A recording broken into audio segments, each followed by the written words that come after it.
Me friends and ఫ్యామిలీతో సరదాగా బయటకు వెళ్ళటానికి కారు లేదా అయితే వెంటనే ఈ నెంబర్కి కాల్ చేయండి. ఈరోజు హైదరాబాద్లోని చిక్కట్పల్లి పోలీసులు హీరో అల్లు అర్జున్ని అరెస్ట్ చేశారు. ఎందుకు అరెస్ట్ చేశారు? హీరో అల్లు అర్జున్ పైన, ఆయన టీం పైన, సంధ్యా థియేటర్ యాజమాన్యం పైన ఒక కేసు నమోదైంది.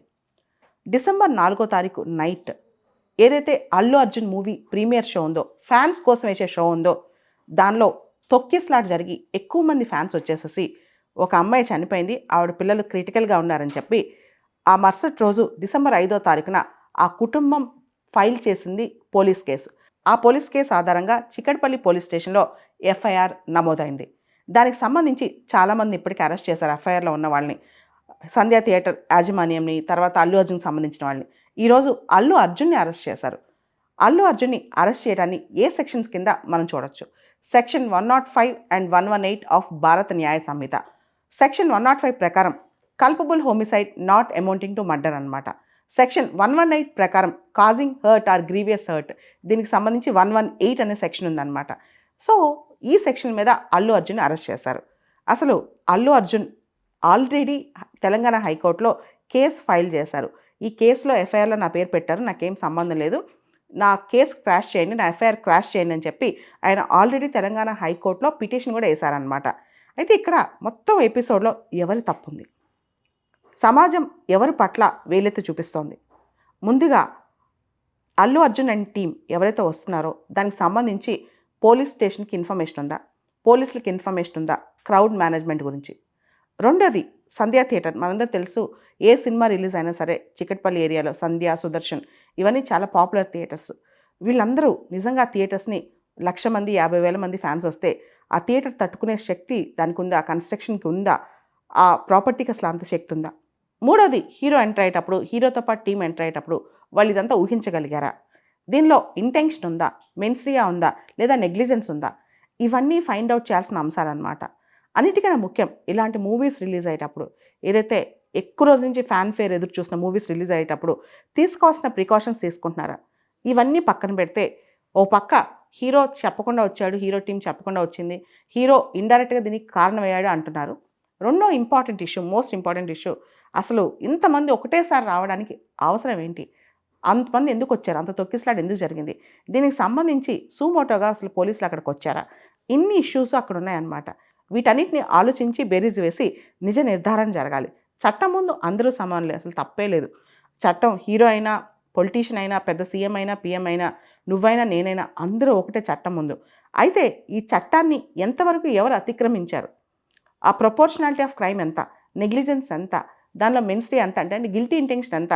అసలు ఏ ఫ్యాన్కైనా ఇలా జరగాలని హీరో కోరుకుంటాడా? ఇది కూడా ఒకసారి ఆలోచించాలన్నమాట. ఎంత నెగ్లిజెన్స్ ఉంది? అసలు ఇలాంటి shows, premiere shows, benefit shows, ఇవన్నీ కూడా ఎవరు పర్మిషన్ ఇస్తున్నారు? సినిమాటోగ్రాఫ్ యాక్ట్ అనేది స్టేట్ గవర్నమెంట్ చేతిలో ఉంది. మరి స్టేట్ గవర్నమెంట్ దీనికి సంబంధించి ముందే ఎందుకు చర్యలు తీసుకోలేదు? అంటే కేవలం ఒక హీరోని బేస్ చేస్తే, హీరోని అరెస్ట్ చేస్తే సమస్య సాల్వ్ అవుద్ది అనుకుంటే ఖచ్చితంగా చేయాలి. కానీ దీనిలో గవర్నమెంట్ నెగ్లిజెన్స్ కానీ, ఫ్యాన్స్ ఎవరైతే అభిమానులు ఉన్నారో వాళ్ళు కూడా కట్టలు తెంచేసుకుని అభిమానం అనమాట, అసలు అదొక యాక్షన్, అదొక మూవీ అని ఆలోచించకుండా పడి చచ్చిపోతుంటారు, రక్తాలు చిందేసుకుంటుంటారనమాట. ఇది ఎంతవరకు కరెక్ట్? దాని తర్వాత హీరో, ఎవరైనా సరే, ఏ హీరో అయినా, ఎవరైనా, ఏ స్పోర్ట్స్ పర్సన్ అయినా, ఏ సెలబ్రిటీ అయినా, అది వాళ్ళ జీవనోపాధి. ఆ జీవనోపాధి కోసం వాళ్ళు ఎంతైనా చేస్తారు, దానికోసం ఎంతైనా హడావుడి చేస్తారు. ఆ ఫిల్మ్ టీం కానీ, డైరెక్టర్స్ కానీ, ప్రొడ్యూసర్స్ కానీ ఇంత హడావుడి చేస్తున్నప్పుడు ప్రజలకి ఎందుకు అర్థం కాదు ఇది? అండ్ ఈ రోజుల్లో సోషల్ మీడియా వచ్చిన తర్వాత ప్రతి హీరో లైఫ్ కంప్లీట్గా పబ్లిక్లో ఉంటుంది, ప్రతి విషయం తెలుస్తుంది. ఇంకా అంత ఫ్యాన్ ఫాలోఅప్, ఫ్యాన్ బాయ్స్ అంత పడి చచ్చిపోవటాలు ఎందుకు? దీనికోసం ఇప్పుడు ఎంతమంది జీవితాలు నాశనం అవుతున్నాయి ఒకసారి ఆలోచిస్తే, కంప్లీట్గా ఒక థియేటర్ కానీ, లేదా మొత్తం ఫ్యాన్స్ కానీ ఎంతమంది హర్ట్ అవుతున్నారు? ఒక హీరో, ఆయనకు అంత ఇమేజ్ ఉన్న హీరో, ఇదంతా చూస్తుంటే కనుక రూల్ ఆఫ్ లా ఉండాల్సిందే, రూల్ ఆఫ్ లా కరెక్టే. కానీ ఇలాంటి సంఘటనలు, అవాయిడబుల్ సంఘటనలు, అంటే వీటిని ఖచ్చితంగా చిన్న చిన్న ప్రికాషన్స్తో నివారించవచ్చు. అలా నివారించలేకపోగా ఇంత దూరం తీసుకొచ్చిన నిర్లక్ష్యం అనేది దీనికి అందరూ కారణమే.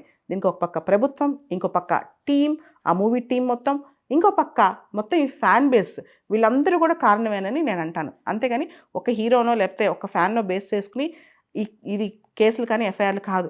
ఓవరాల్గా గవర్నమెంట్ నెగ్లిజెన్స్. ఎందుకంటే సినిమాటోగ్రాఫ్ యాక్టే గవర్నమెంట్ చేతిలో ఉంటుందన్నమాట. స్టేట్ గవర్నమెంటే, ముఖ్యంగా డిస్ట్రిక్ట్ మెజిస్ట్రేట్ సినిమాటోగ్రాఫ్ యాక్ట్ సంబంధించి, దానికి సంబంధించి ప్రీమియర్ షోస్, బెనిఫిట్ షోస్ ఇవన్నీ ఎంతమంది వస్తున్నారు అనే అసెస్మెంట్ లేకుండా ఏ సంఘటన, మీరు ఎంత పెద్ద ఈవెంట్ చూడండి, అది పుష్కరాలు కావచ్చు, లేకపోతే అది పెద్ద క్రౌడ్ పుల్లింగ్ ఈవెంట్ కావచ్చు, లేదా గవర్నమెంట్ ప్రోగ్రామ్ కావచ్చు, ఎంతమంది క్రౌడ్ వస్తారో ముందే అసెస్ చేస్తాం.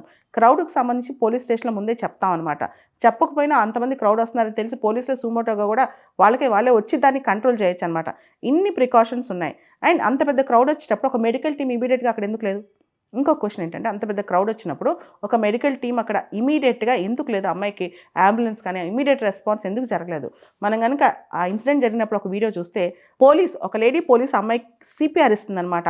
అంటే ఒక డాక్టర్ కూడా అక్కడ అవైలబుల్ లేరు. దాదాపు 1,00,000 మంది ఆ ఏరియాలో క్రౌడ్ వచ్చుంటే ఒక డాక్టర్ కూడా అవైలబుల్గా లేదనమాట.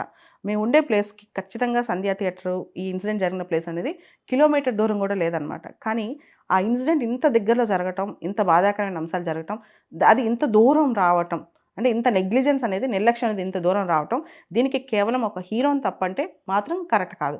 దీనిలో అందరిది, సమాజానికి బాధ్యత ఉంది, గవర్నమెంట్ది బాధ్యత ఉంది, ఫ్యాన్స్ది బాధ్యత ఉంది, అందరిది బాధ్యత ఉంది, కేవలం హీరోది మాత్రమే కాదు.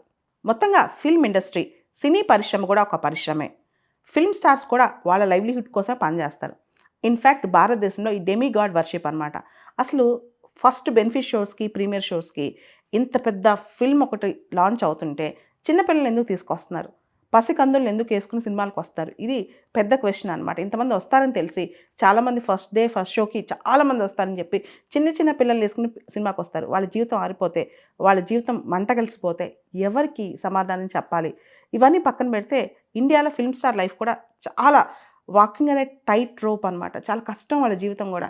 ఇక్కడ బయటికి రాలేరు వాళ్ళు. వాళ్ళు ఏదైనా సమాజాన్ని చూడాలన్నా, ఫ్రీగా వాళ్ళ లైఫ్ ఒకరోజు లీడ్ చేయాలన్నా ఫారెన్ వెళ్ళిపోవాల్సిన పరిస్థితి అనమాట. అంత డెమిగాడ్ వర్షిప్, ఇంత ఓవర్ ఎంతూజియాజము. అండ్ మనందరూ తెలుసు, ఒక సినిమా రిలీజ్ అవుతే ఆ సినిమా వల్ల గవర్నమెంట్ కూడా బెనిఫిట్ అవుతుంది, గవర్నమెంట్ కూడా రెవెన్యూ వస్తాయి. కానీ గవర్నమెంట్ దీనికి సంబంధించి ఒక బ్యాలెన్స్ రివ్యూ తీసుకుని ఈ ప్రీమియర్ షోస్, బెనిఫిట్ షోస్ వీటన్నిటికి సంబంధించి ముందే ఎందుకు ఆలోచించకూడదు? ఒకసారి మనం ఈ పర్స్పెక్టివ్లో కూడా ఆలోచించాలి కదా. అండ్ ఆ యాంగ్జైటీకి, ఆ క్యూరియాసిటీకి నిజంగానే ఫ్యాన్స్ వస్తారు, హీరోస్ కూడా వస్తారు వాళ్ళని మెప్పించడానికి. కానీ ఇలా టర్న్ అవుతాయని ఎవరు ఊహించరు కదా. అలాంటప్పుడు ముందే కొంచెం ప్రికాషన్ తీసుకుంటే ఎంత బాగుండేది.